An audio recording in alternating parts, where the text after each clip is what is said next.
I'm Natalia Bonner. Welcome back. All right, I'm having a lot of fun here working on my new Beginner's Guide to Free Motion Quilting class samples.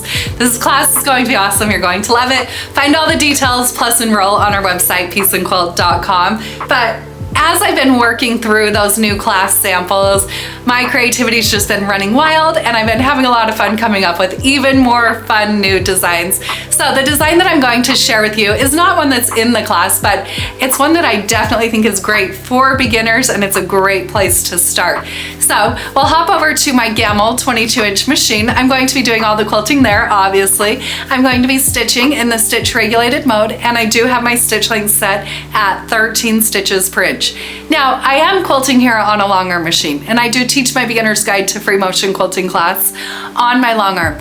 But I have designed the class and the way that I teach anybody on any machine can learn and quilt these designs. So if you're working on a sit-down machine, create a quilt sandwich, like a fat quarter size, and just practice quilting this design on a small controlled space. The more you practice, no matter what type of machine you're on, the better you will become. Practice definitely is key. All right, enough of me talking. Let's hop over to the machine and let's get quilting.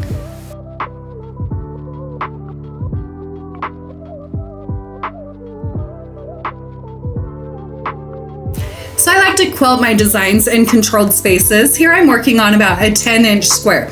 So to stitch out this design, I have already gone through and stitched in the ditch around the outside of the block, just kind of to stabilize my space.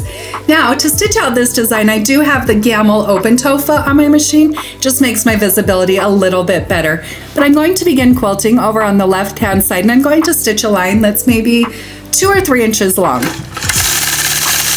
So once I've stitched that line, now I'm going to just add a simple corner to that, turning in the opposite direction. Now when I turn in that opposite direction, I'm using the side of my foot as a guide. So I'll create that little corner there, start stitching back in the opposite direction, but I'm using just that spacing on my foot. I'm keeping it about the distance of my foot away, which will make about 1/4 of an inch spacing between my lines. So once I've stitched that first line, then I'll stitch a second line that is a different length, so probably a bit shorter.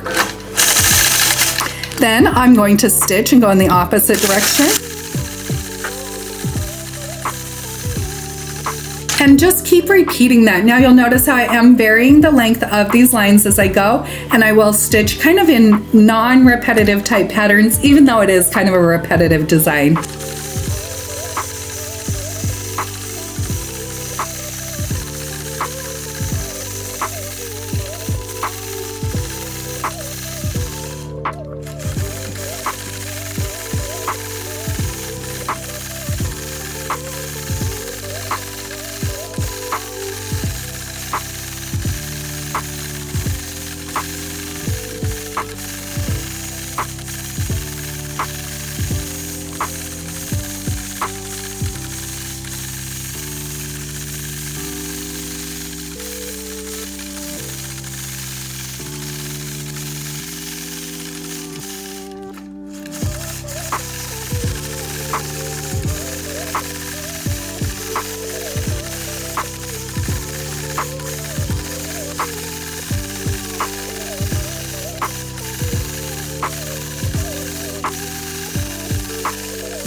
I love how that design turned out. It's a really great one to use.